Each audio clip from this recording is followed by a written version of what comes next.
Hello, everybody. Thank you for tuning in to another episode of TheNexGen Live. I'm Rory Sauter. Joining me is Tony Rodriguez, Bill Muckler, Greg Merck.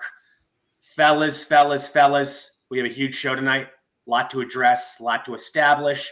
Headline after headline. What a crazy time to be alive. Tony, I want to go to you first. Give me your thoughts on everything. What you've been directing your focus towards, how's the campaign going, all that good jazz. My focus has definitely been the campaign. I work full time, so a lot of my events are at night, which is a good thing, and Saturdays and Sundays. It's an uphill battle, as you know, in California, being a Republican. I am running against 6 Democrats, so I'm hoping at least to get through the primary with the 6 Democrats that I'm running against, and make it to the general election in November.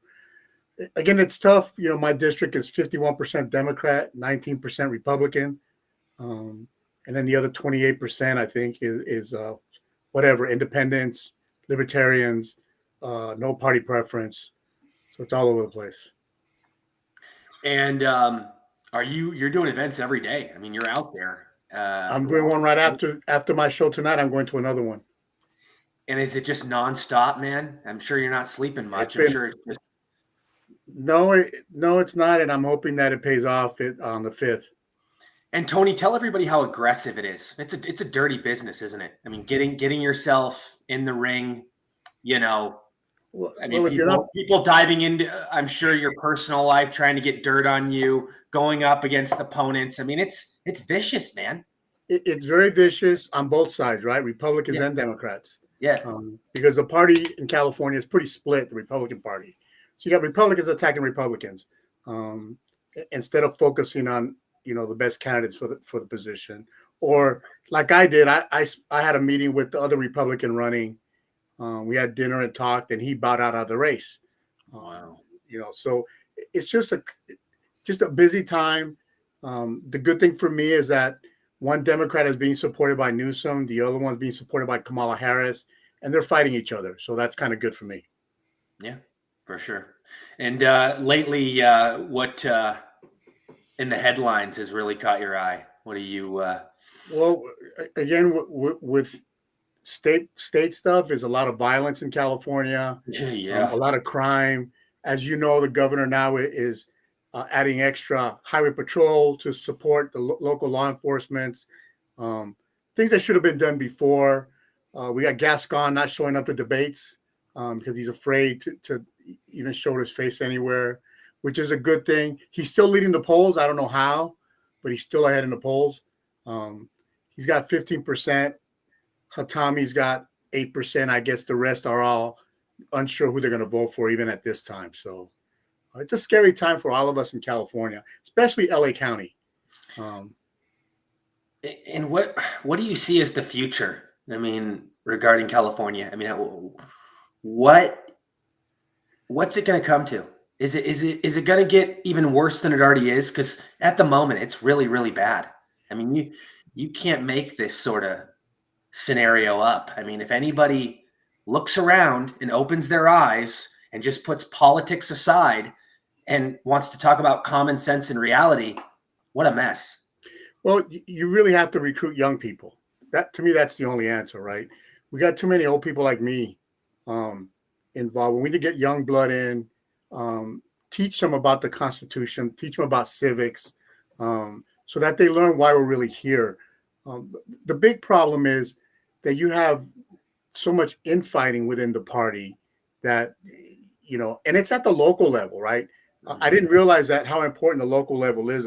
It's the central committees of the party are the ones that really dictate who runs and who gets endorsed. And they do a very poor job of recruiting candidates. They just really do. It's always the same people running. I've met so many people that they've ran 4 or 5 times and they're back at it again, right? Because they can't find anybody to run. And in California, I mean, it's kind of hard to blame people when you have districts that are over 40%, Democratic districts. Now, especially LA County, almost every city in LA County is over 45% Democrat. It's insane. And I mean, are you noticing a significant change in voter demographic and people changing their minds and people, No. or are people still stuck in their ways? Have people not suffered enough in this state to really? I feel like it.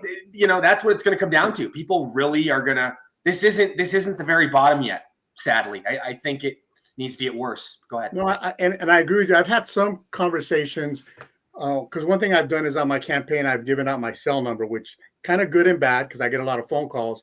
Yeah. But I've talked to quite a few Democrats that agree with my train of thought, which is a start. I don't think, I don't think some people haven't suffered enough because they haven't had a crime happen to them, or their kids haven't been abused in a school system, or they can't relate to things that don't happen to them. So until something happens to them or someone close to them,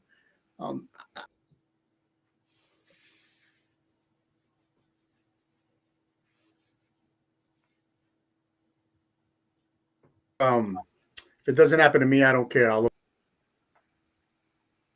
you hear me? I hear you. Yeah, I hear you. Go ahead. It's very disheartening. I'm going to give you an example. We have an airport here in the neighborhood. It's called White Man Airport. Funny, right? Wait, what? Wait, White what? Man Airport. Sounds racist. It was named in the 40s. Who knows? But funny. They're trying to shut it down. Where is that? It's in Pacoima. Okay. Wow. And they're trying to shut it down, the politicians, because they want to build condos, of course, right? Has there been any Democrat outrage over it being labeled? No, they just had another press conference today that they want to shut it down because they don't want airplanes to use leaded fuel, right? And it's expensive to, and I don't even know if we can still do it with the local planes. They're not big planes, right? They're prop planes. They're small. It's a small airport. Right. But the right thing about that place is that they have 5 different programs for the youths where they train them for free on aviation. They got a high school class building an airplane that they're going to be able to fly once they build it, once the FAA approves a plane. They have this, we have the air patrol in there. We have fire department in there. We have helicopters in there, and they want to shut it down. And, because of noise pollution is the reason, and because of the lead in the gas, which affects, but they don't address the train that runs through the city. They don't address the industrial jobs that are all over that city. None of that is addressed, only the airport. So they want to shut it down. Right. It's a battle. I was part of a group. We fought for 5 years. We have a golf course here called Verdugo Hills Golf Course that was shut down because they were going to build condos. It did take us 5 years, but 3 weeks ago, we got the judgment from a judge saying you can't build condos there. Either make the golf course back or you just leave it empty, an empty lot. So there's ways to fight, but you got to fight. You got to keep fighting. And what's the homeless situation like these days? I know it was bad when I was there about a year. I think the last time I was there, I used to go to LA so often, so much. I used to live there for a while, but I don't think I've been there in almost a year. And when I was there last, it was pretty bad.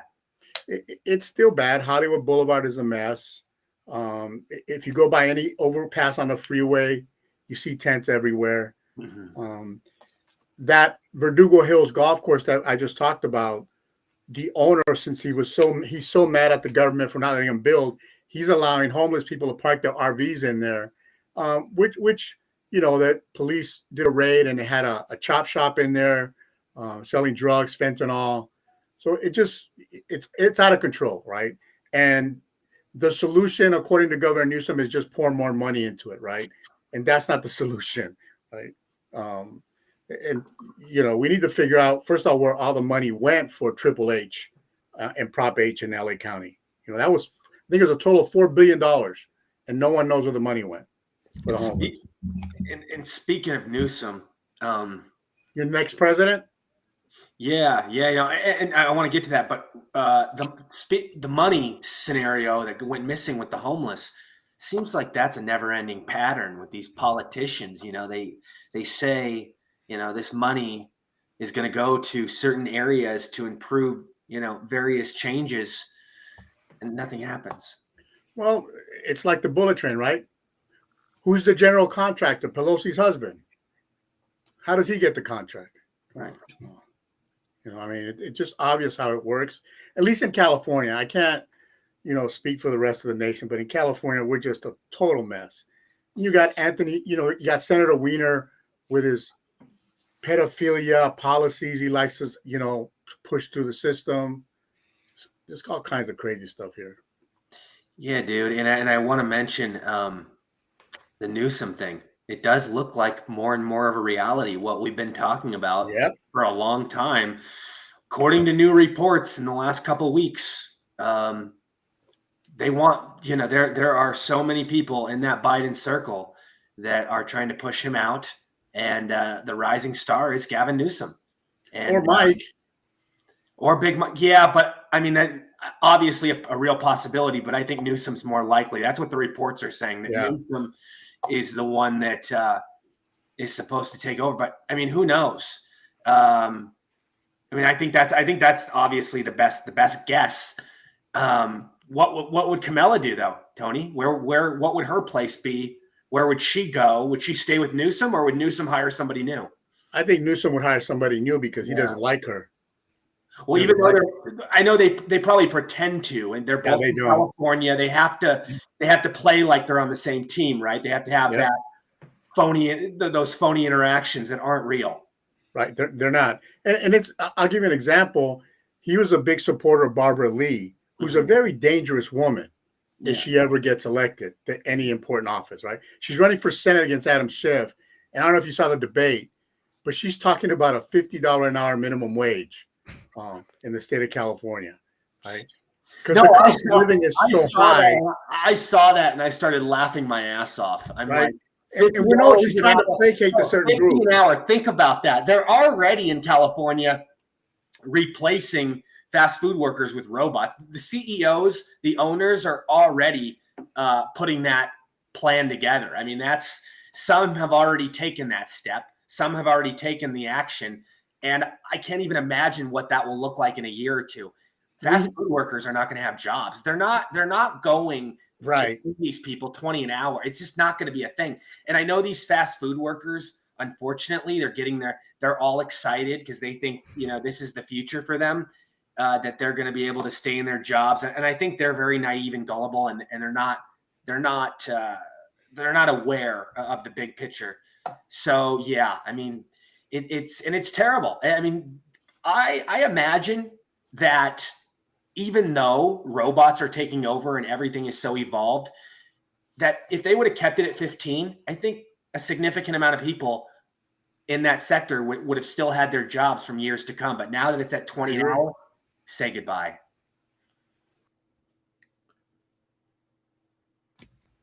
Tony, your thoughts? You there? I think he froze up. I froze up? No, Tony. No, Tony did. Bill. Yeah, I guess what I was thinking was, In-N-Out Burger will be Out Burger. There won't be any more In-N-Out burgers anymore. Yeah, and here's the thing. That's the only one in California I always like to go to. Well, In-N-Out, here's the thing about In-N-Out. And Tony, I want you to chime in on this too, because you probably know. In-N-Out's a private company. They've always been known to pay their employees way more than the national average. So I don't think this really affects them. Am I correct, Tony? No, you're absolutely right. I think they've been paying $20 an hour for years. Yeah. It's the McDonald's, Burger King, Jack in the Box, Taco Bell's. But I'll tell you, we already have our first restaurant in Pasadena where it's all robotic. A robot cooks your burger, he cooks your fries, and a person brings it over once it's cooked. I mean, it's already there. Yeah. Have you been there? Is it good? No, I haven't been there yet. We're planning on going this weekend. Nice. Yeah, and you know what the thing about robots cooking your burger is? It's going to be consistent. It's going to always taste the same. When you have horrible cooks, when you have people, let's say you have some guy that didn't come in for work that's the best burger cooker or the best pizza maker, and you have some sub in there that doesn't know much about how to do it. It makes all the difference in the world. So you're going to have a robot programmed to make the exact same great product that you like every single time. And I really think in the long run, this is going to keep clientele around longer, because I promise you, so many different scenarios in these with these restaurants are, people will go to their favorite restaurants consistently, and then they'll go one time and they'll have a bad meal and they'll get a sour taste in their mouth and they'll never want to go back. But when you have the robot scenario, because a lot of times, like I said, that stuff happens because you have like a cook in there that doesn't know what he's doing. He's probably subbing for the regular cook. But when you have a robot, like I said, it's going to be consistent. You're going to know every time it's going to be the same. So I think it's going to keep people, going back to their favorite places, because they, like I said, always will be the same. Right. I agree. Yeah. I think that's something that hasn't been talked about enough. I don't think that's been discussed, but People don't want to hear it. People don't, when you bring up workers' comp to a lot of voters, they don't understand, so they don't really care, right? right. If you don't own a business, you don't get the cost of doing business. You just don't get it. Yeah. You just assume it's a straight cost. No, at least in California, it's a straight cost. It's a high percentage. And when they buy these robots, they can purchase them pretty much outright up front. They don't have to pay them forever like they do employees. And they can, give them all the different commands. And I imagine, electricity costs will be something. But that's about it. I mean, well, are they going to have to pay electricity costs for a robot? They probably will, right? I'm sure they will. It's California. Remember, they're talking about, especially in Northern California, charging you for utilities based on your salary.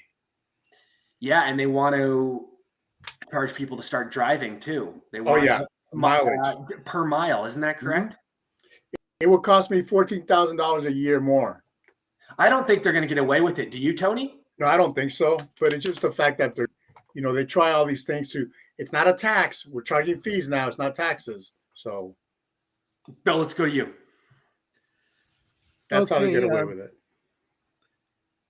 I was really disappointed when I found that the 3rd Congressional District in New York went to the the Democrat.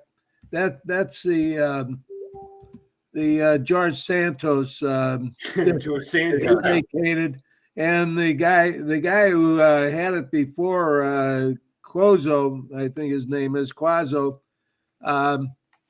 He won. Real quick, Tony, I know you got to go. Tell everybody where they can find you, where they can get involved. You can find me at tonyforcalifornia.us. I'm all over social media, Tony Rodriguez. If you can donate. If not, at least help me out. Let's reach out to everybody. Rory, thank you. I got 3 weeks to go, Rory. We'll see how it goes. Amen, buddy. God bless you. Good luck, Good night, Tony. everybody. Wishing Tony. you the greatest luck, man. God bless you. Thanks, sir. Keep up the good work. Talk to you soon. So getting back to the candidate, the Republican candidate, I thought was a pretty good candidate, although there was a lot of criticism for her as well. Her name is Mazi Philip. She's Ethiopian, I guess, Ethiopian immigrant who came to the United States, an American citizen. And of course, she only raised about $600,000, where the Democrat raised well over $3 million. So I guess what I'm really concerned about is the Republicans keep losing these elections. They're totally outspent. It seems to me now, maybe I'm wrong. Maybe Greg has got some insight on that. The other thing is their candidate ran on, he was for shutting down the border. He's for border, but they all sound moderate. They all want to come across moderate while they're running. But once they get in, they're leftist Marxists, just like all the rest of them. They go along with that. And what they're really running on is they got 3 issues that I see. Reproductive rights, climate change, and identity politics. And gun control. Yeah, but I think the main three that they really push are those three. In any case, maybe gun control, maybe there's a couple other side issues too. But what they do is they keep pushing these things. But do any of them make America better? No, they don't make America better. But they convince the people that we gotta have all these various things because they're rights, reproductive rights. Well, no one has a right to murder an unborn baby, and nobody has the right to say that I have to pay for somebody's uh,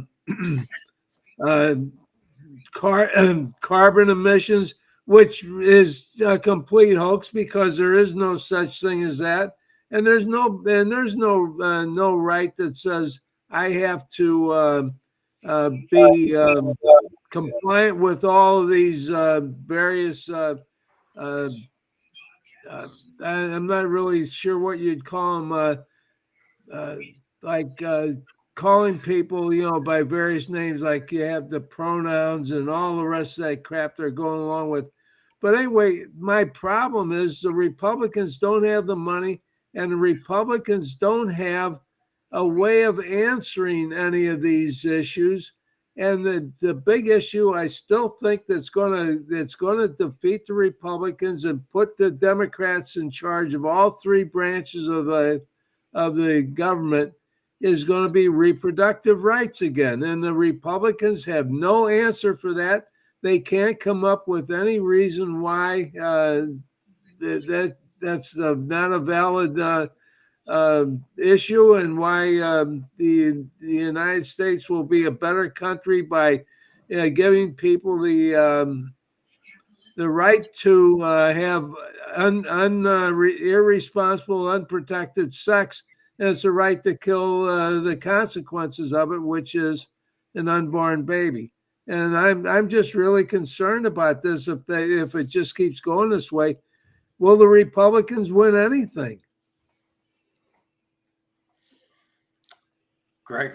Well, I will say that with respect to the pro-life issue, they need to just hammer the partial birth abortion, the macabre that is, and the conversations that they've had with the old governor from I guess it was from Virginia, who said if the baby's born alive, you just kind of let it, because just play this dialogue over and over again. Whereas, rather than focus on when does life begin, which as a believer in Christ, I certainly believe it begins at conception, but rather than focus on 8 weeks, heartbeat, 10 weeks, let's take the fight to them. These are people that would allow an abortion in the 9th month.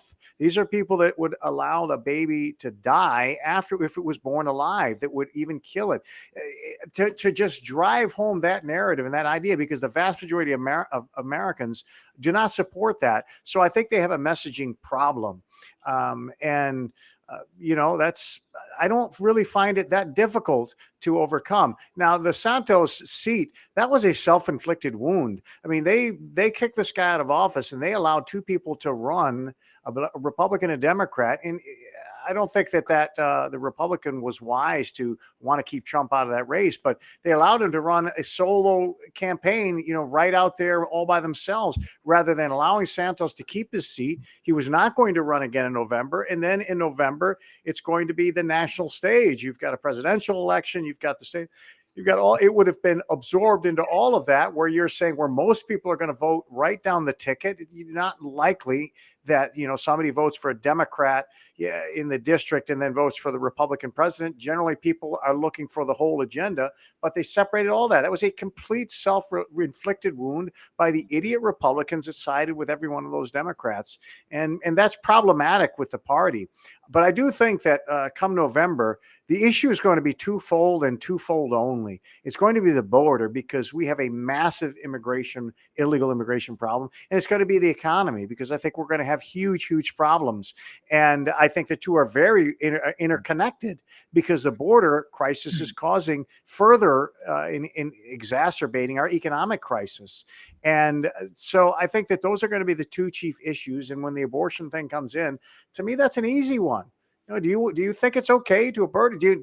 Do people understand what a partial birth abortion is? Explain to them what that is, and ask that person across the aisle: do you support this? Do you have a problem with this? So I don't know where we're going to be in November.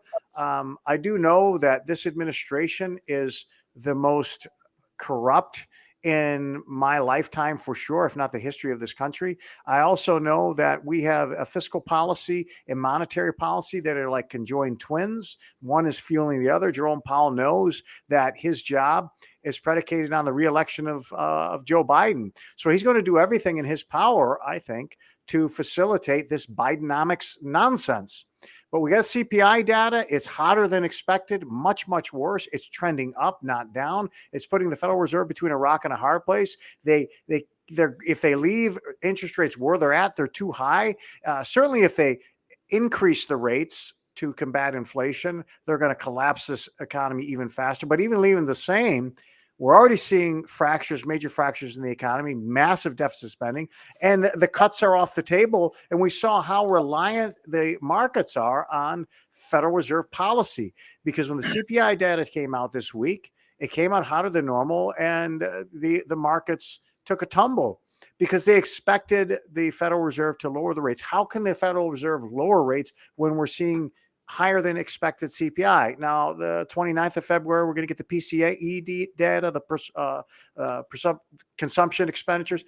They like to rely on that. If that comes in hotter than normal, I think you'll see another tumble in the markets. The reality is the economy is on very, very shaky ground, and nothing that the Federal Reserve is doing can fix it, or the federal government. Massive deficits is creating the inflation, massive spending and monetization by the Federal Reserve is fueling this inflation. So, what will the government do to kick the can down the road? I can't predict. But I do know that we have a GDP and a strong and resilient economy that is based fundamentally on massive government spending. That's not a healthy economy. And just because the stock market is doing good, you have to look at the numbers. You have to examine the reports. These companies are reporting higher than earnings because they're getting massive layoffs.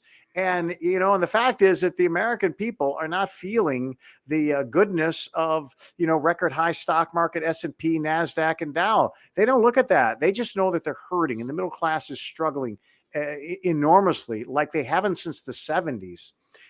So, great stock market, horrible stock market, doesn't matter to the average American. What's happening in Washington is destroying this economy. And we're seeing, governments and regulators and politicians do nothing for the job market. They do nothing but destroy jobs. And if they want to push the rates, the wages higher, all they're going to do is lose jobs.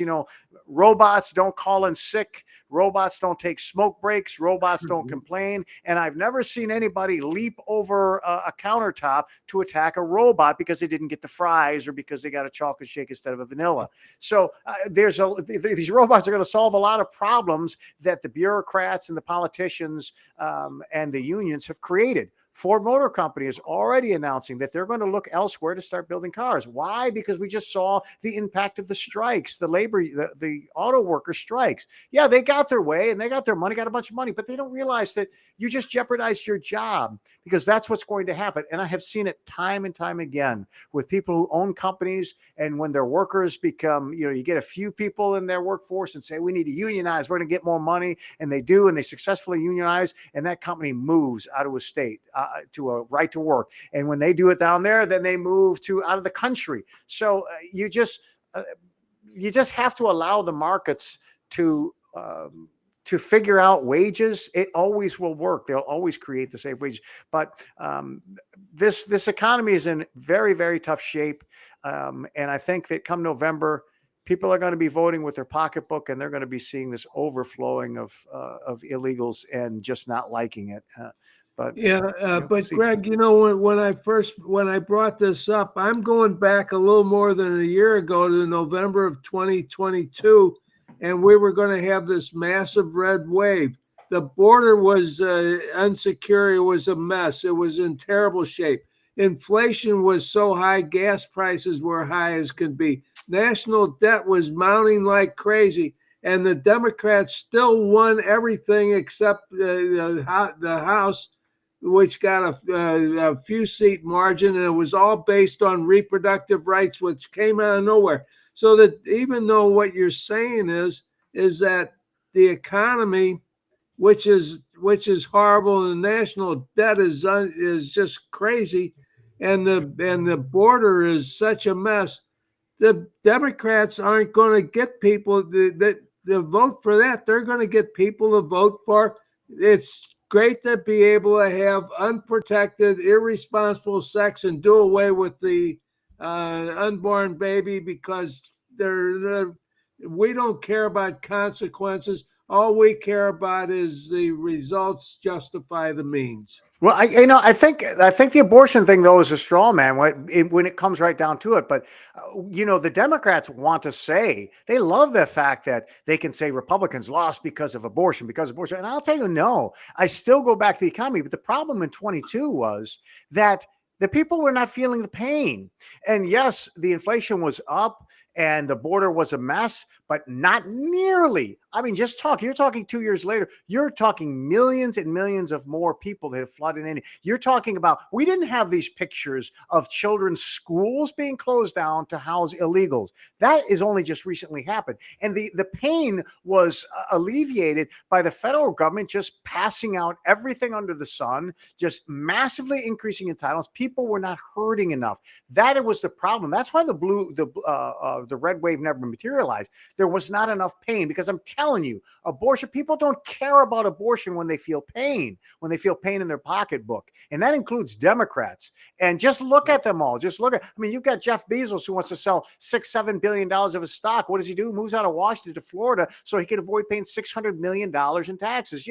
They can talk about it all they want, but when it comes right down to it, it's all about the money.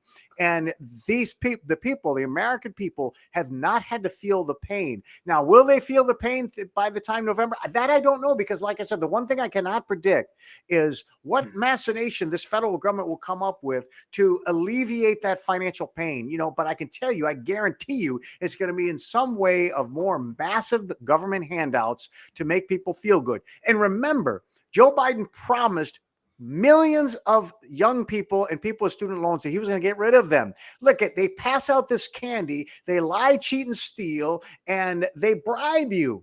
And they didn't win. They didn't get massive amounts of votes because people were voting on abortion. They got massive amounts of votes because Joe Biden said, I'm going to get rid of your loans. I'm going to get rid of your student loans. And that's trillions of dollars, $1 trillion plus. I think $1.5 trillion, $1.7 trillion. People voted because they thought they were going to get free stuff. Well, the free stuff is running out. And, I don't know what he's going to promise, but I'll tell you, we're running out of money to meet those promises and those bogus obligations that never materialize anyway. So, they like to say it's about abortion. And why they say that is because they want Republicans to capitulate. They want them to capitulate and say, you know what, maybe we need to kind of reverse this pro-life thing and, and just start making sure we codify abortion. That's what they're looking to do. Don't make no mistake. They are liars and deceivers. And they're making Republicans believe that, you can't talk about.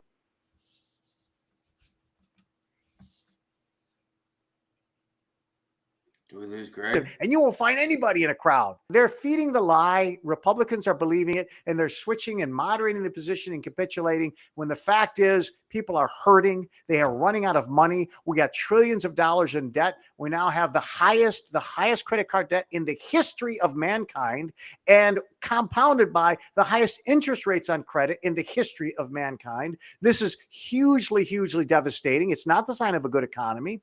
People are, they say that, well, people are still spending. They're spending more money because stuff costs more. And one thing that doesn't get factored into the CPI is the shrinkflation that everybody's talking about. That's not included in the CPI. So not only do I buy this cup, not only is this cup worth costing more, but, rather than get 3 in a box, I get 2 in a box. So you kind of get a double hit. The price of a widget goes up and the widget's smaller, but so you think it's only up 10, 20%. It's actually up 30, 40% because you're getting less with your money. So people are spending more, but that's because things cost more and they're getting less with it.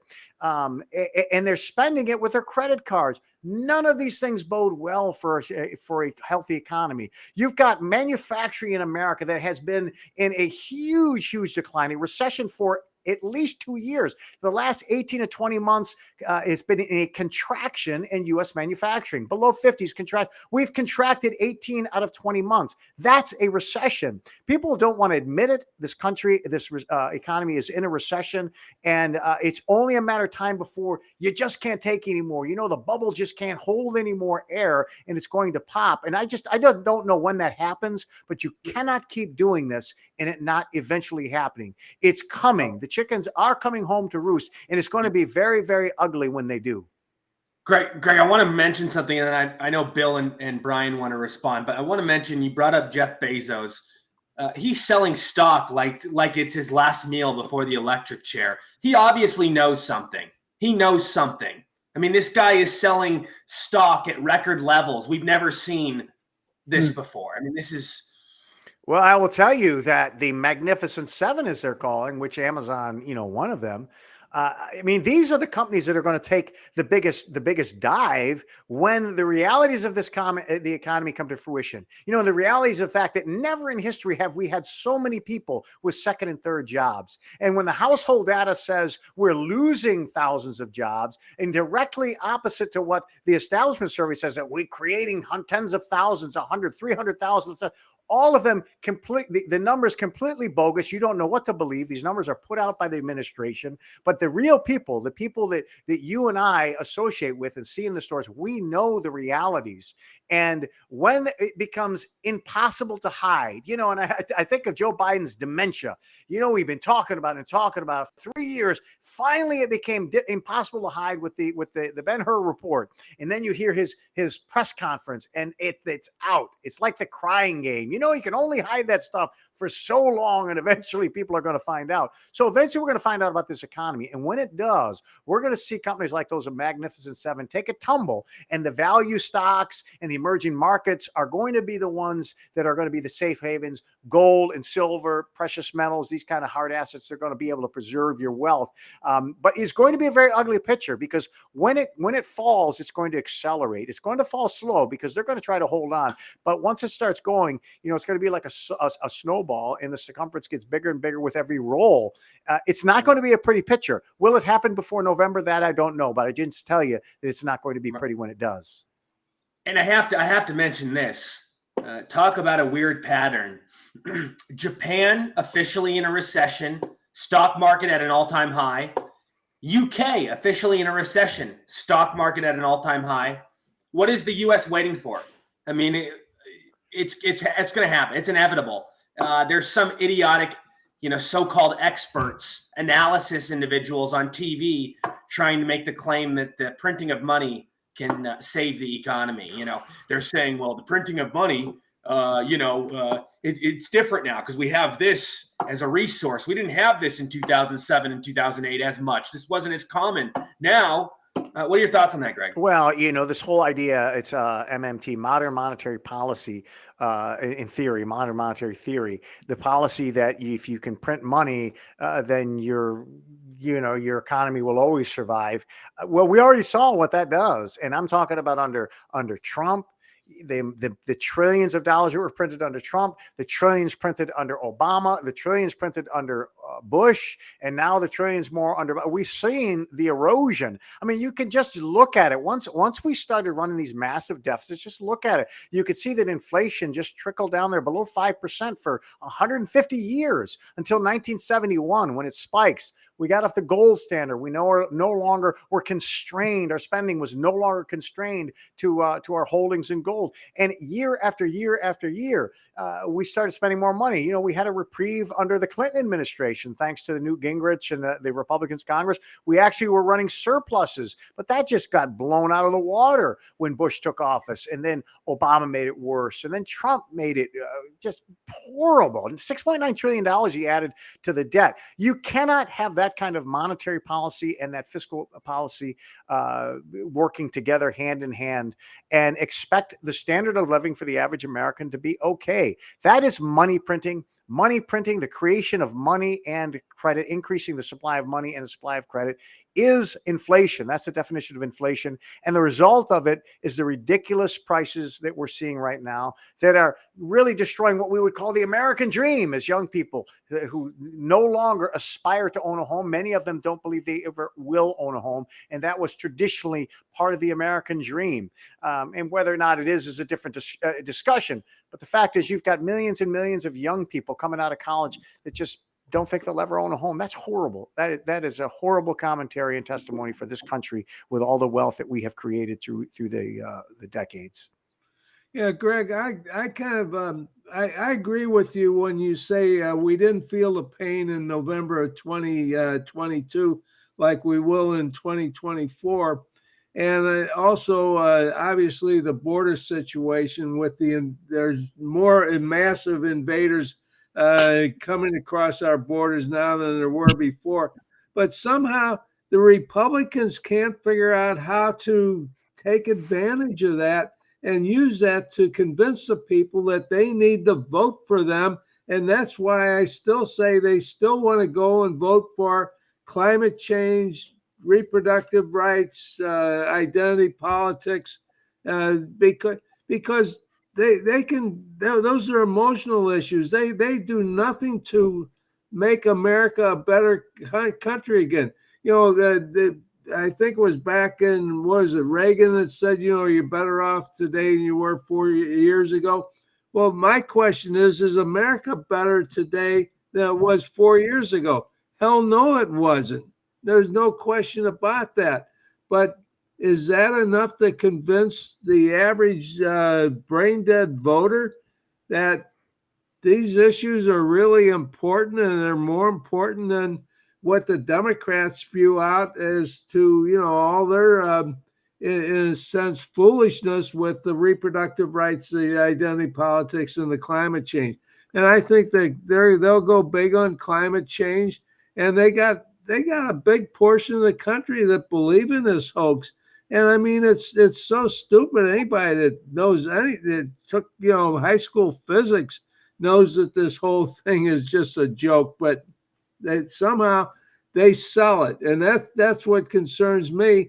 I agree with you on everything you're saying. I'm saying the same things, but my problem is, can the Republicans come up with a way to say, we're going to fix this, we're going to change this, because what they're doing is harming the country, and we're going to take care of it, we're going to fix the country.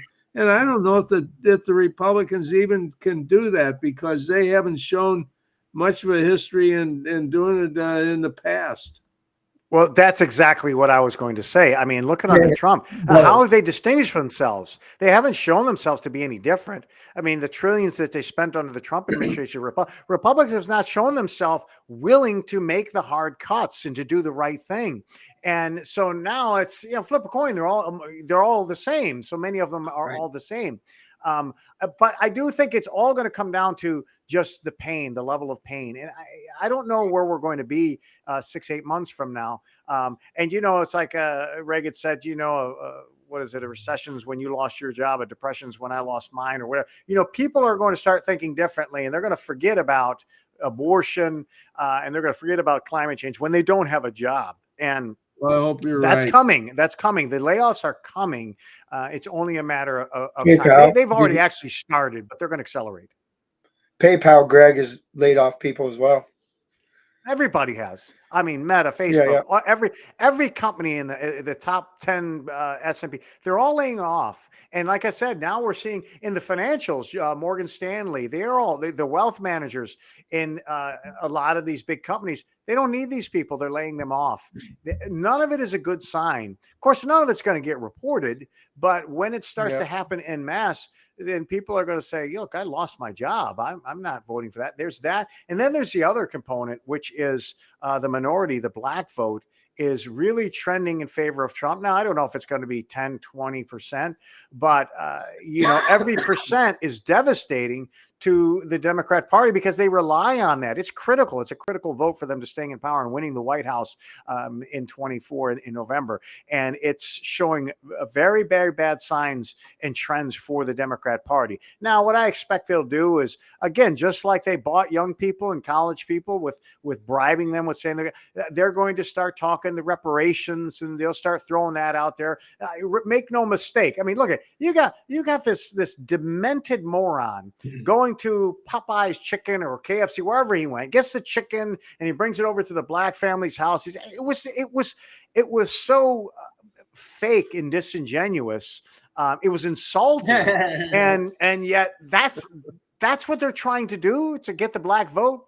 Well, that's not going to work. Of course, it's not going to work like Hillary Clinton with the hot sauce. But what will work is if they start promising them money and reparations. And you can expect that that's probably going to come when they start seeing that vote going 15% for Trump. I mean, 15% for Trump, it's all over for whoever the Democrat is. Hey, Greg, I saw an interview with a black guy. I thought this was really precious. He said, look, the black women vote Democrat. They're going to vote for Democrats. The black men would like to vote for the conservatives and the Republicans, but they ain't going to cross their women. They're going to vote the way the women vote. So I don't know if how much truth there is to that or not, but the way he said it was very comical. It came off as a pretty humorous skit. Yeah. Ryan, what are your thoughts so far, man? Well, Greg's on the money. I mean, I agree as well. Yeah, I think once they get in that voting booth, Bill, though, they would end up voting President Trump, though. They'd take their balls back in the voting booth. But, yeah, the Republican Party has none.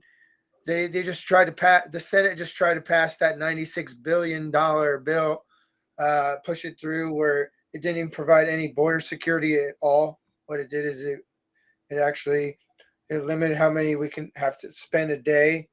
5,000 a day, I believe it was. It was ridiculous. And then they had an impeachment hidden in there, according to senators that spoke about it, that if any president changes the policy, they will be impeached. It's all demonic. It's sick. It's corruption at its finest. It's happening right in front of their faces. They've been telling us for a long time. Everybody here has been speaking about it for a long time. The sad part is there's so many people who still do not see any of this. I'm out every day with people and talking to this couple today. They all they keep saying is I hate Trump. I'm like, you're from New York, huh? Man, what are you doing down here? And it's just I don't know. That's what I'm thinking. I don't know if people are going to wake up, really, guys, to any of this information that we're telling them. And I've just really been working on praying and trying to get more spiritually. It's been a battle, and we gotta keep holding strong because, man, this enemy's coming strong because they know they're done. And I love you guys, and I'm grateful to be here. And yeah, keep everything you guys said has been going on is money, and we need the border fixed. Get our military home, put the military around all our borders, northern border, because they're starting to come through now. China just bought a lot of, made a deal with Canada. I don't know if you guys brought that up earlier or not. And the invasion's here. It's happening. And what is everybody going to do about it is the question. Oh, absolutely. No, the invasion's real. We got a lot of stuff going on. Greg, I want to go back to what you said in regards to the spending and the printing of money. If this is the new normal, how does this look going forward for every administration? Are we going to see more recessions? Are we going to see more? Because I mean, well, think about it. If they have all this control and power, what's stopping them from passing unlimited large amounts of bills to get their agenda delivered? Well, I think, not to sound conspiratorial, but eventually it leads to an all-out collapse in the dollar and a reset. You just cannot keep doing that. But it's what we know right now. The here and now is this is leading to a debt spiral. We're going to spend $750 billion as of right now. $750 billion just to service the 34.1 plus trillion dollar debt that we have. Now we're already running massive deficits. We're not passing a budget. We continue to pass continuing resolutions, $1 trillion here, $2 trillion there, and we're continuing to overspend. We're going to run a more than $2 trillion this year. We ran more than $2 trillion last year. All of that's adding up. We've got interest rates at 5.25% to 5.5%, with the most overspending in the history of mankind, a debt that continues to explode. So we're at 750. Last year we we're 400 billion. This year we're at 700. That's just paying the interest on the debt. By the end of the year, the servicing on the debt will probably rival the highest expenditure, Social Security and Medicare individually. I think eventually, within 2 years, it's going to be the single biggest cost to the federal government is going to be just servicing the interest. So it's never going to get paid down. And as a matter of fact, it gets worse. So what happens is, as you're spending $1 trillion on just servicing the debt, which is 250 billion more than last year, and 500 billion from the year before. That means that the new deficit this year, the deficit spending is going to be even bigger because servicing the interest. So then it gets bigger the following year and the bigger the following year. So what it will create is even bigger deficits because the interest rate continues to go up, and it's going up exponentially, which means that our deficits, we're going to have to spend more on servicing that debt, which makes the deficits that year even bigger. So this is a spiral. And when the national debt reaches $50 trillion, which I believe will be before 2030, then we're going to be looking at $2 trillion just to pay for the interest. I mean, I don't know how America survives like that. I don't think we can look at our GDP, our trajectory of growth. When you factor in things like artificial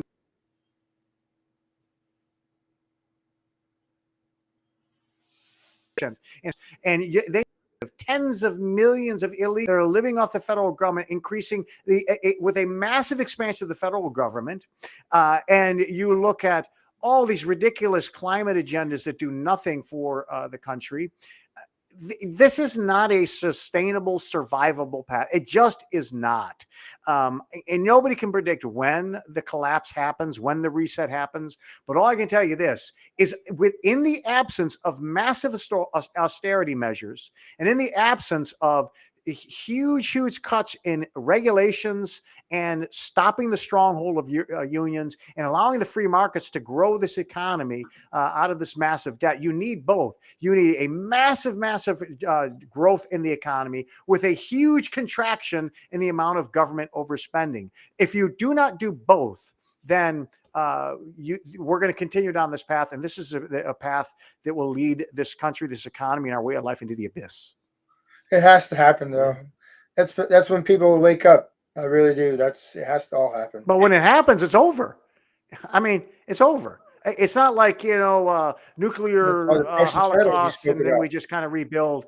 It's over for the America that we know. I mean, just look at it. Go to what FDR created in the 30s. All those regulations. The America we know was a lie. The government's been lying to us since day one.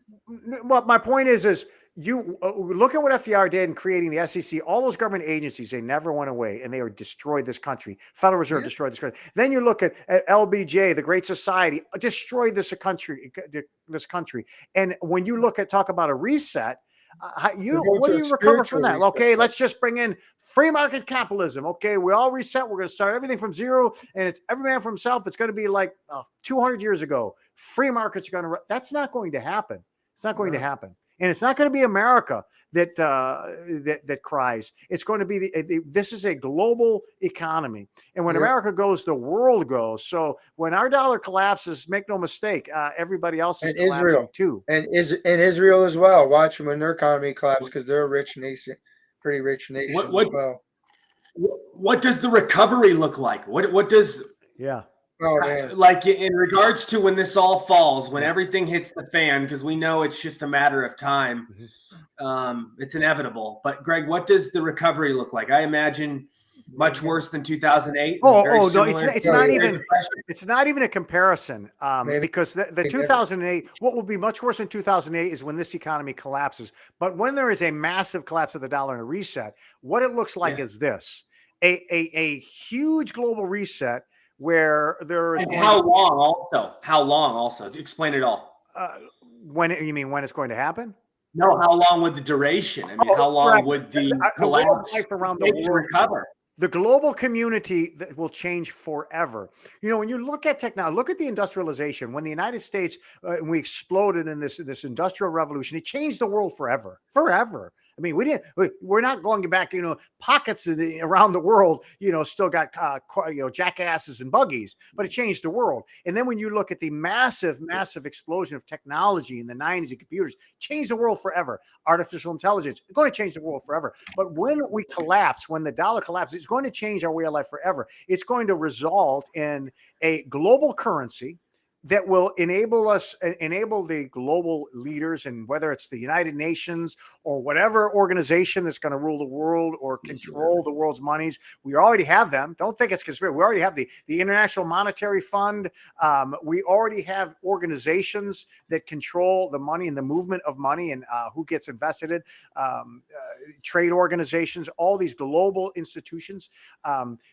It will result in a huge global currency, a global redistribution of wealth. I think it will result in almost the disappearing of national borders. I think, and we're seeing that right now.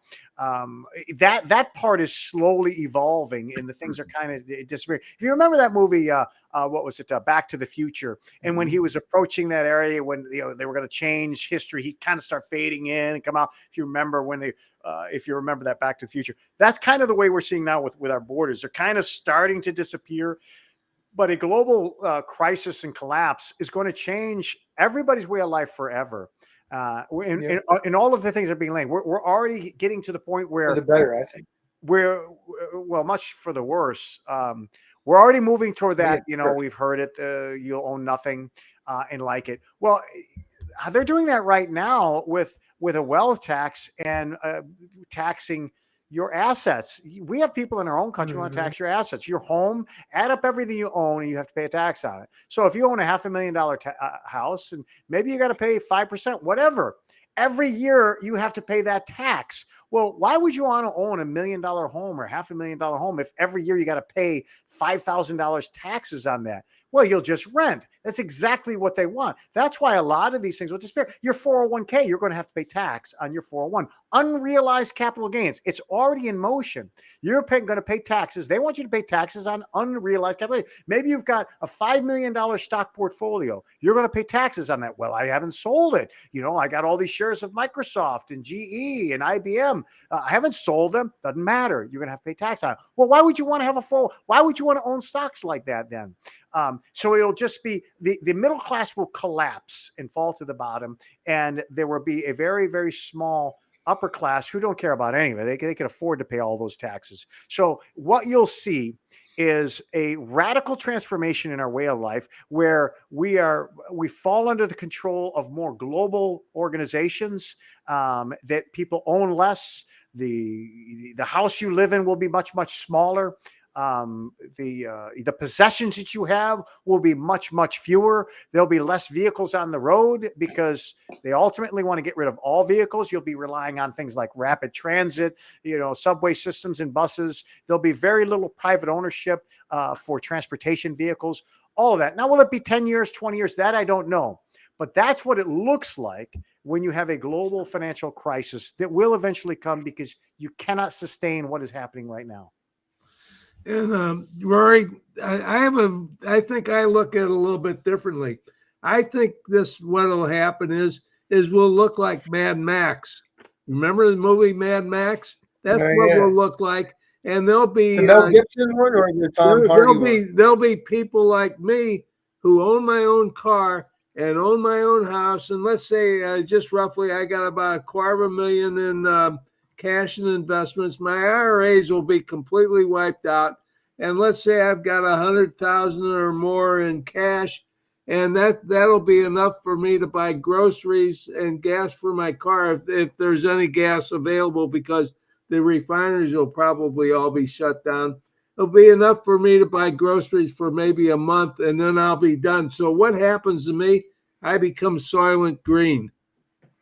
But Bill, it's already like that. We're already Mad Max. Now we don't have the destitute land and all of these deserts. We have cities that and parts of cities that are like that. There are parts in Yeah. Paris, France, and I've been to Paris. It's a beautiful city. I was there many years ago. I wouldn't step foot in that city right now. There are areas where the police do not even go. It is already like Mad Max in cities all over the world, and that problem that you're talking about will just become even worse. And I'm talking about unbelievable, immeasurable lawlessness and corruption and greed and suffering. That is going to come. That is going to be part of it. Yep. Now, as far as We got that in LA right Hey, now. Greg and Bill and Rory. And the funny thing is, too, the Summer Olympics is in Paris as well. Yeah. Mhm.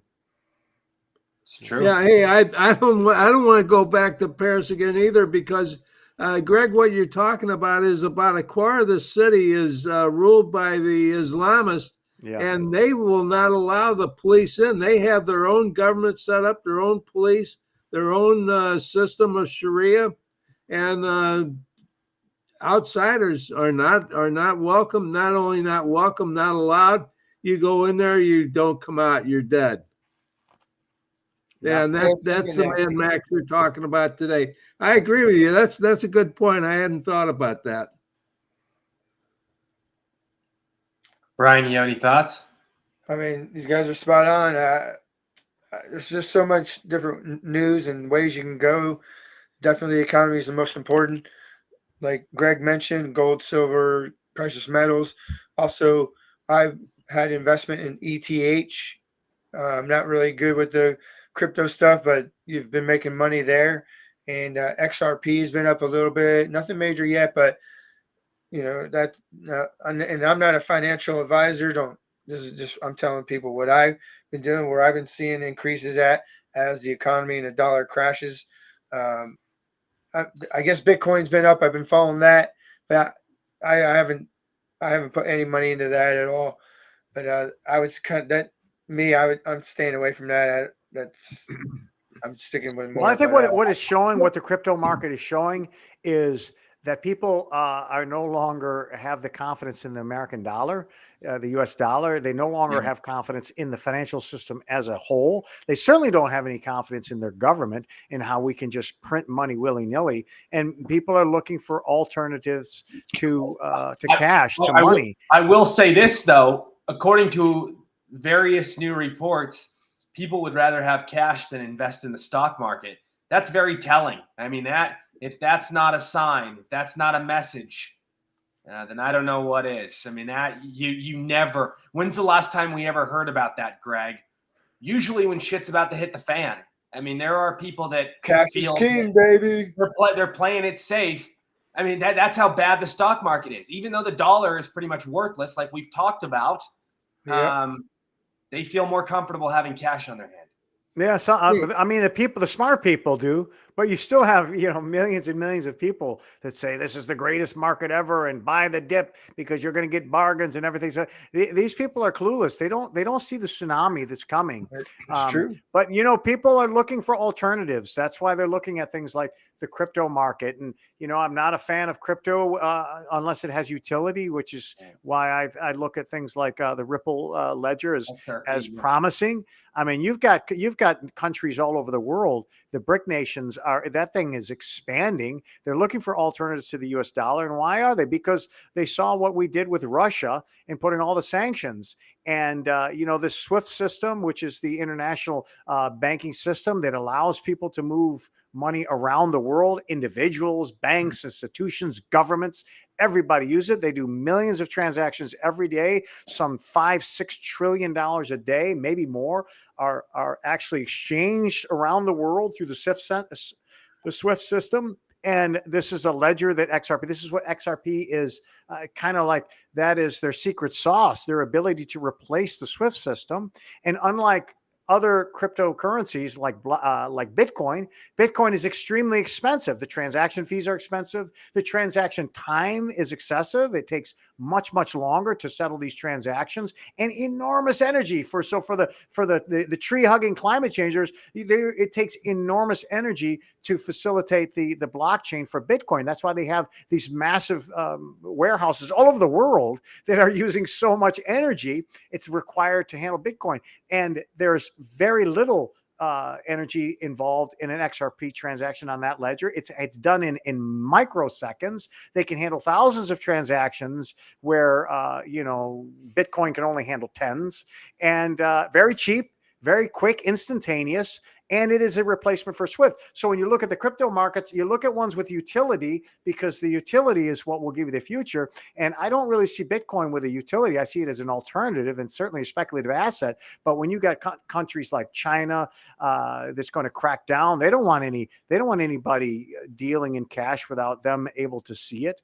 But China could certainly use the XRP. The Ripple is this. It's like a bridge. It takes your currency and it puts it on the ledger so that I can get that currency in my own U.S. dollars. It's confusing to explain. Well, it's simple. It's somebody in China's got yuan, and they use the I have it. ledger. I have it. Yeah. Yeah, and then you get your U.S. dollars, and it happens like that. I mean, Swift doesn't even do it that quickly. Swift transactions got to go through all this stuff, and you got all these regulations and regulators that are looking at it. So when the Swift transaction is done, yeah, I mean, I've sent money overseas to people and family members.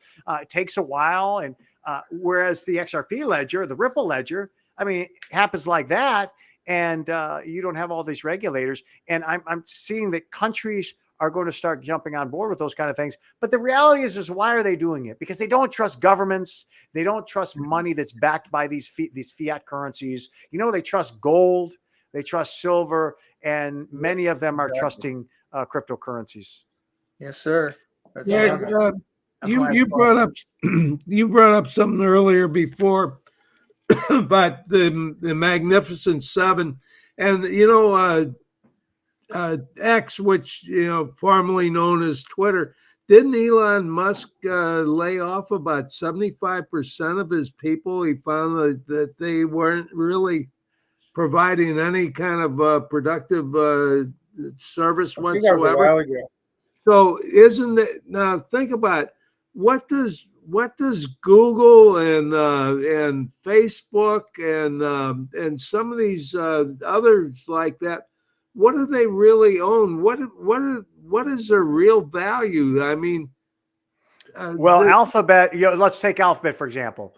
I mean, billions in advertising. I mean, everybody. You got how many billion users on Facebook, and all the advertisements, all those little notes on the side. People are paying for those advertisements. There's politicians that say there's social people that are pushing their products. They paying tens of thousands of dollars each company and maybe more using these platforms. Amazon, obviously, I mean, Amazon's got their own products on there and then taking a cut. So Amazon's got a massive market with sales and putting brick and mortar stores out of business. Apple, Apple just kind of speaks for itself. Although I think that they're going to be hurting too. Who's buying these stupid $3,000-$4,000 goggles? Now they're returning them because they're getting headaches and nausea and getting dizzy.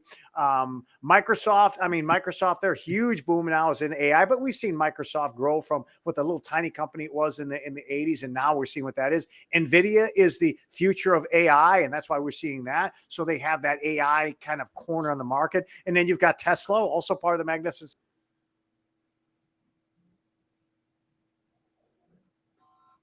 Is he still there? All money goes away.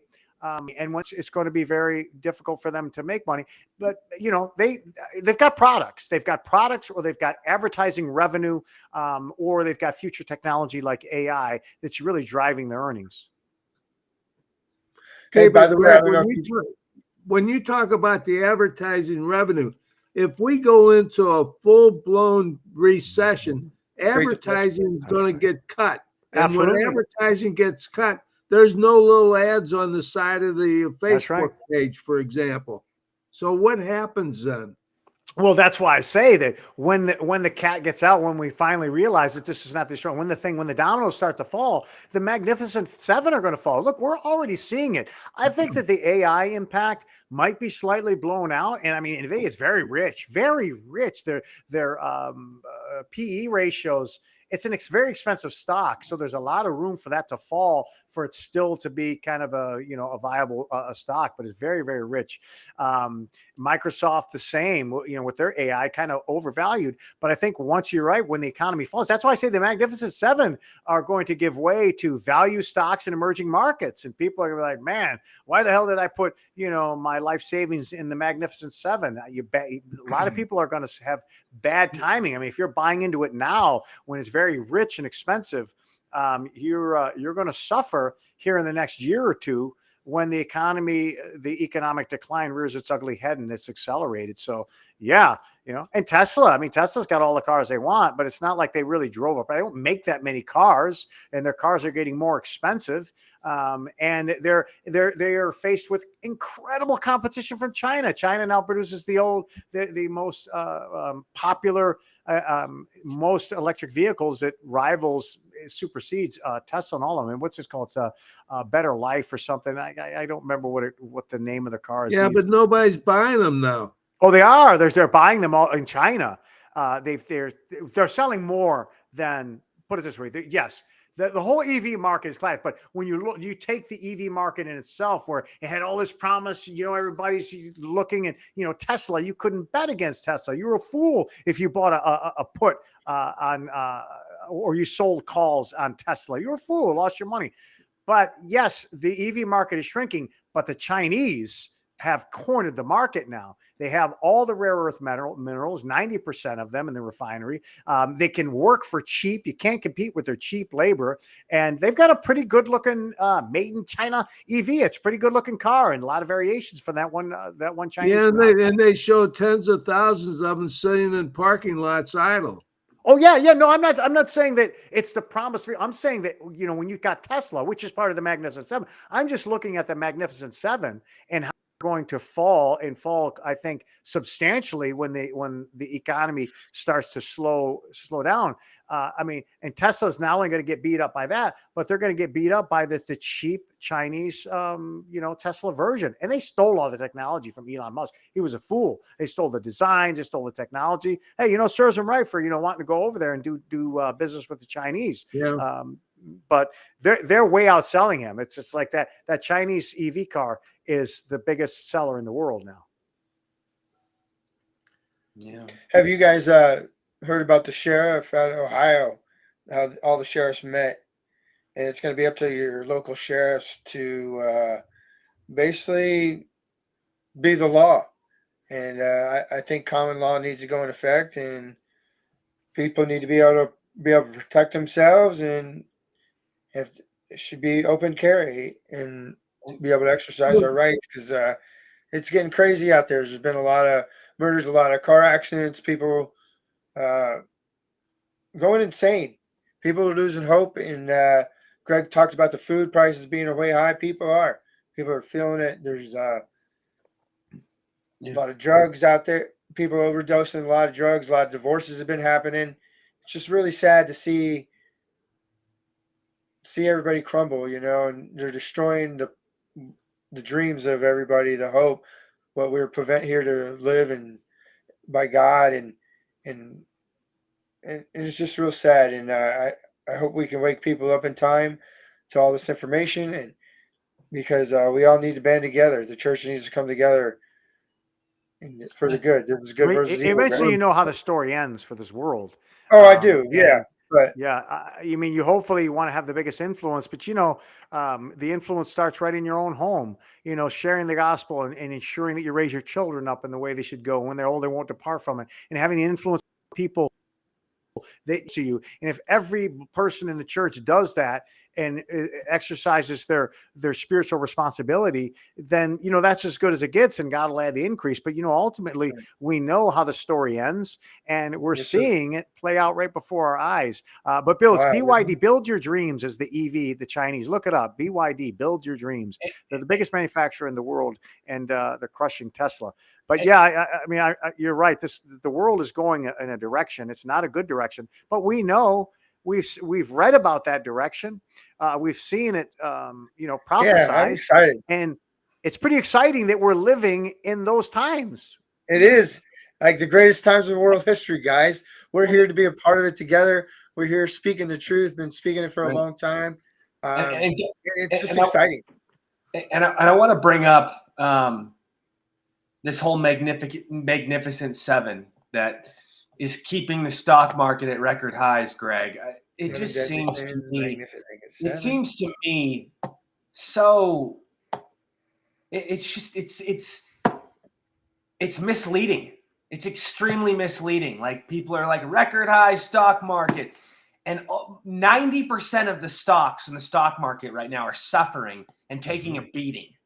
And you've got the Magnificent Seven, because they're doing so tremendously well, stock market breaking records. And that's pretty much all you read in the headlines. You don't hear enough reports about, well, 90% are taking a beating. Actually, 95%. Let's say 95%. Well, you take the Magnificent Seven and you don't have these markets. We have compressed the S&P 500 into those, the majority of the movement of the S&P 500 has been compressed to those 7 stocks. And it's not even close. You take them out, or even if you just equal weight every company in the S&P 500, and you get a very, very different picture. You don't get the highs. You don't get that nice curve that you see with the S&P 500 as we see it non-equal weighted. So yeah, I mean, I agree. These stocks are very, very rich, and everybody's buying them. It's like the tulip craze.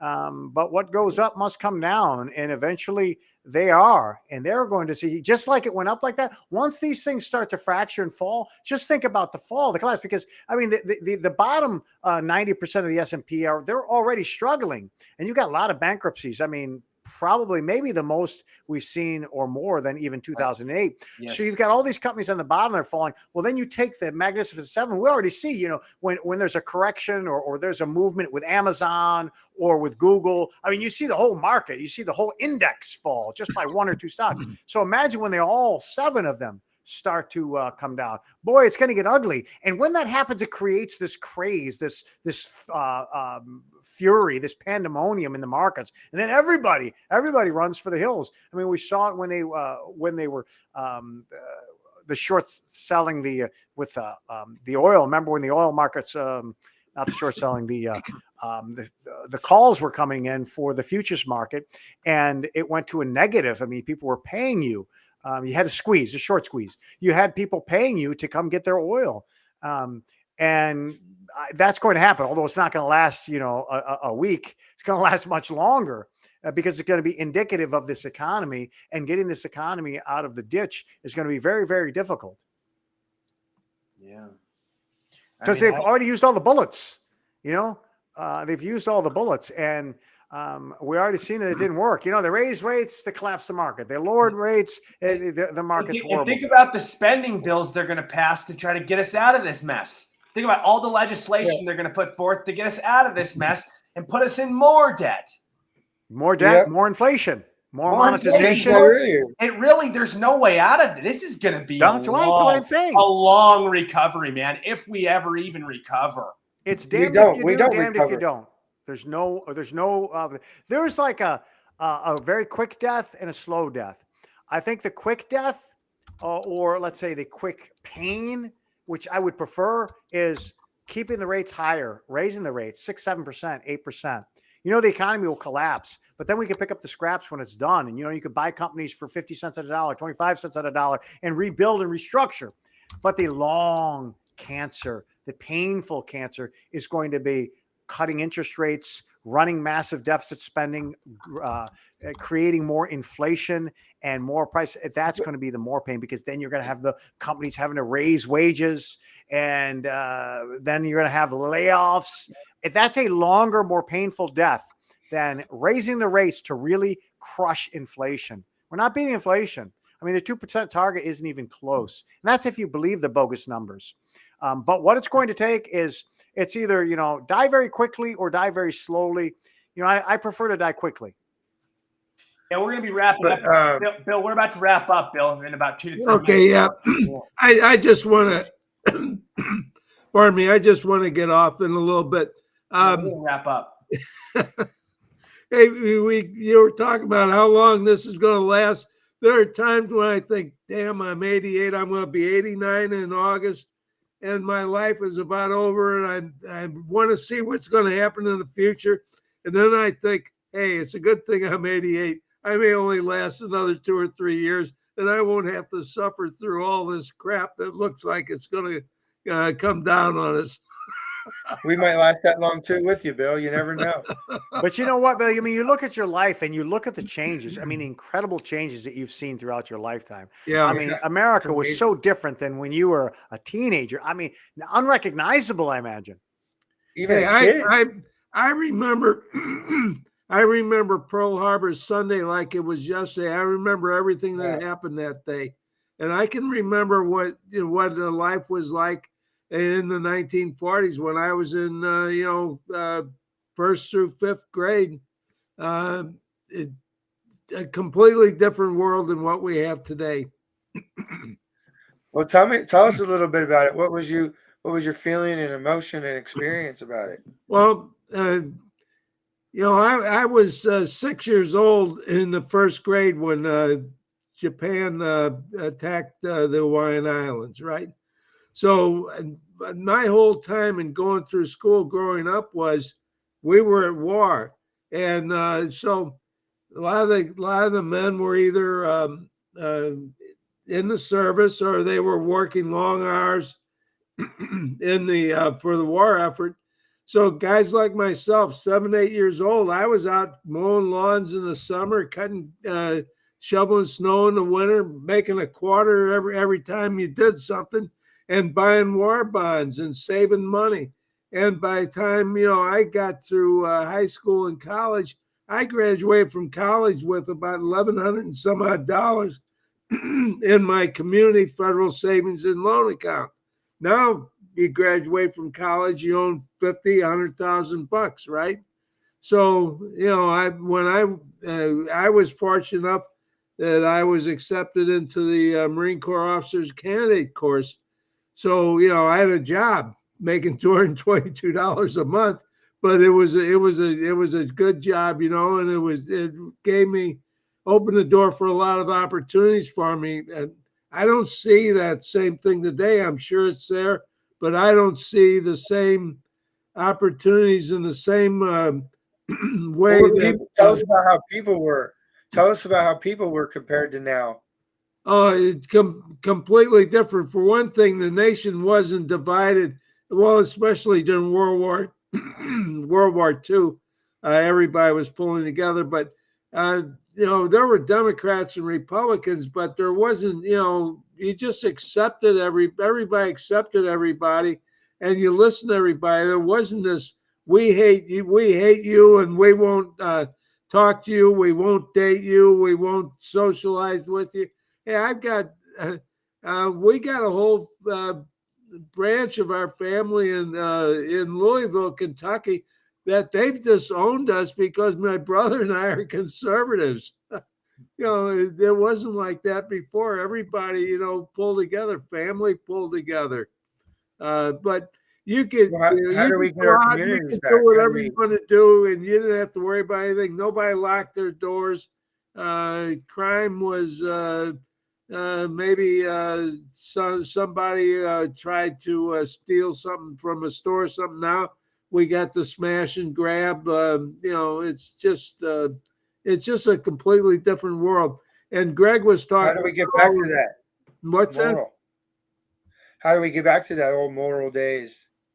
Well, I don't know. One thing we could do is Greg brought up all the regulations that started with FDR, and now we've got, every president ends up with like 3,000 to 5,000 new regulations written on their watch. We just need to wipe all that crap out and get back to just the bare bones American citizens. But the thing is, we've got a certain amount of the population that is, we see what they're operating like, and we saw them in the 2020 riots in Portland and Minneapolis, and we saw what happened in Wisconsin. And And we see what's happening now in like LA and different cities like that. Smash and grab, come in and steal all you want. And then we see the invaders, the migrants living on the streets, miles and miles of tent cities, homelessness, drugs, and everything.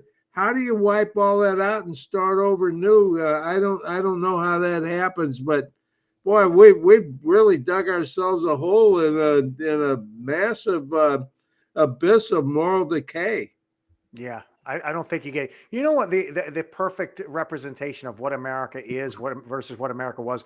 Take a picture in the afternoon in New York City today. Take a picture of New York City in 1950 or 1940. You won't find a person on that street that doesn't have a jacket and a tie, maybe a fedora on, a hat. You just look, and the women were dressed in dresses, in clothes, and modest. Everything about that picture versus what you would see today. Obesity wasn't an issue. People were well put together. They were in shape.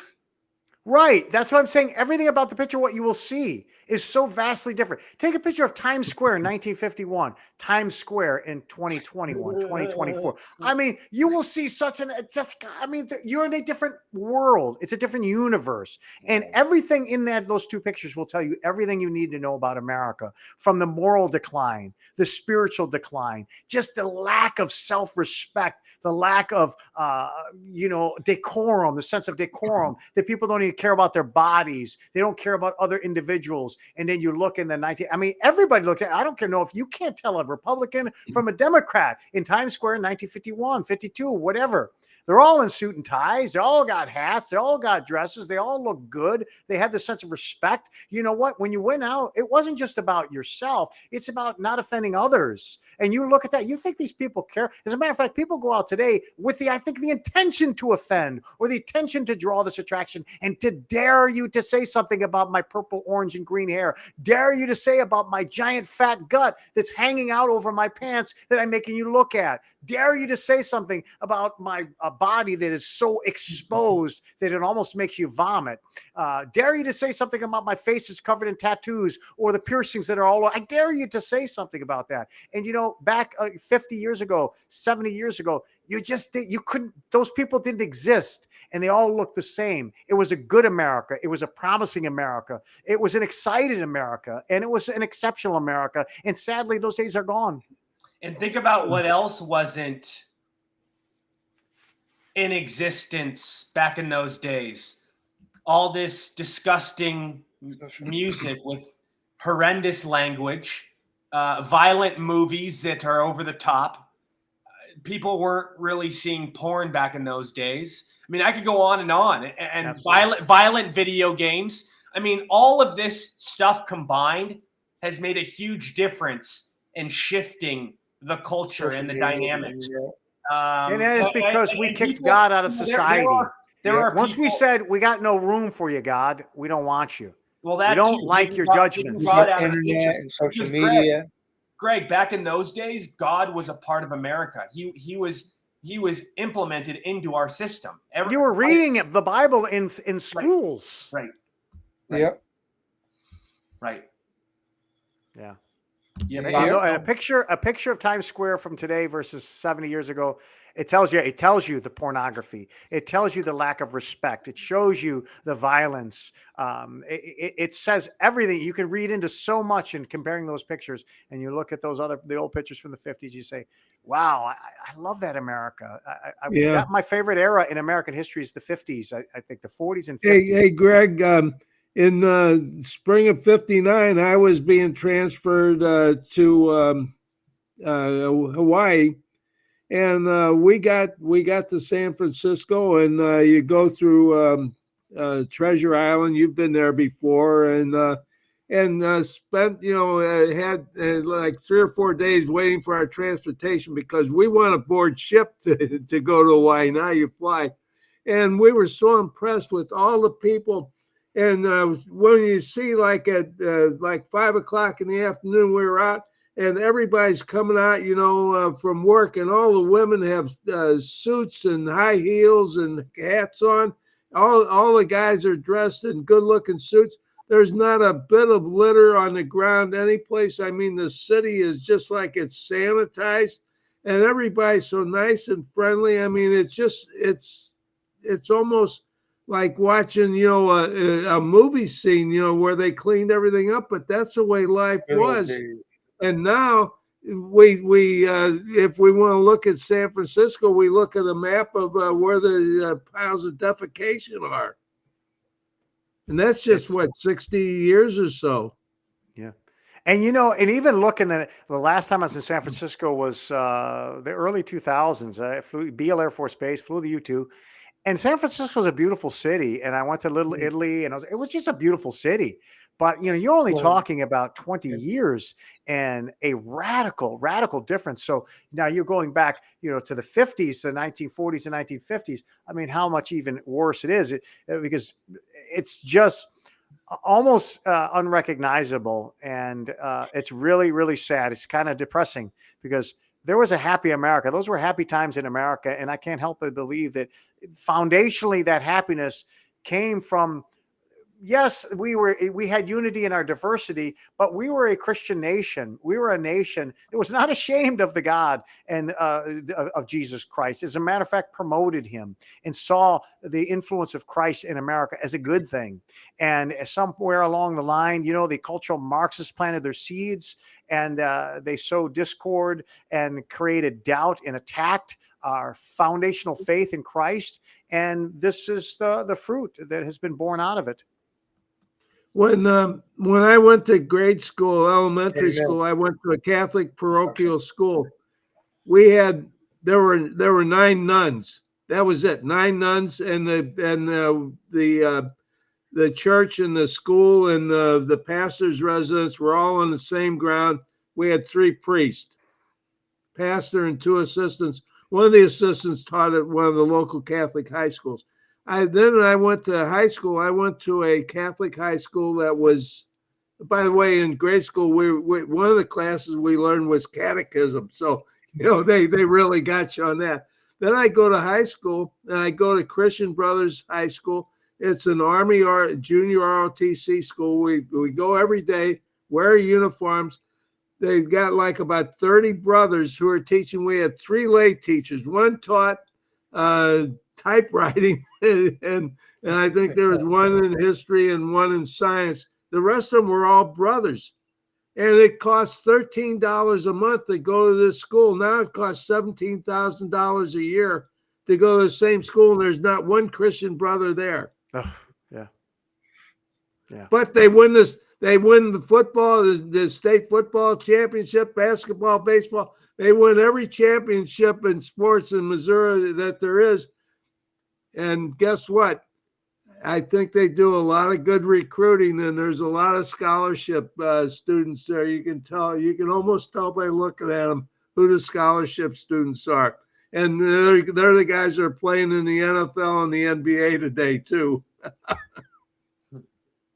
Wow. And not a single movie in the 50s that you couldn't take your 7-year-old son or daughter with you to go watch. And can you do that today? I can't remember the last time I've been to a movie, but there are very, very few movies that I would even care to go look at, or even if it was free on television.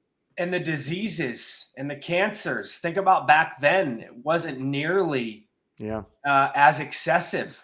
A lot of it has to do with the horrible stuff they're putting in these foods today, and all these new products that they've created. Yeah, all the preservatives. We went from the healthiest nation in the world in diseases per 100,000 people pre-1950 to now the sickest nation in the world in diseases per 100,000. And I can't help but think it was the pesticides and the wheat and the grains, the things that we feed our animals, and the massive amounts of preservatives we put in food. So we'll preserve their shelf life. We are a sick nation. We're sick spiritually, we're sick economically, and we're sick physically. Yeah. Amen. We are. Any guys, you have any final thoughts tonight? No. No. All right, Bill, tell everybody where they can find you, where they can get involved. Hey, I'm still with the NexGen USA, and I'm live on Facebook at 11 o'clock every day. But you can go to my Facebook page and find me any time of day or night. My shows are all on there. Perfect. I'm on here as well. Still, I mean, I haven't been doing shows lately. Just trying to work on things. I want to create a good, fun format, good product. Definitely see different ideas, and so forgive me on that. But you can definitely find me here though when I'm on, and I love doing this show and be here with the guys discussing all these different topics. Granted, Merck pretty much explains everything perfectly, so we don't talk as much, but she's spot on, and I'm just grateful to be here, and we got to. I'm just enjoying the ride. I know it's coming, so really, I'm just enjoying the moment each and every day. I enjoy being on here. I'm looking at that and where to invest the money that in the places we spoke about earlier, and you know, a lot of people are mean. A lot of people are scared. We're gonna have to have a lot of grace, especially myself, because I get attacked a lot. So I'm gonna have to be more graceful myself, and but don't back down. Don't be weak. Fight back if you need to, but I mean peacefully and patriotically.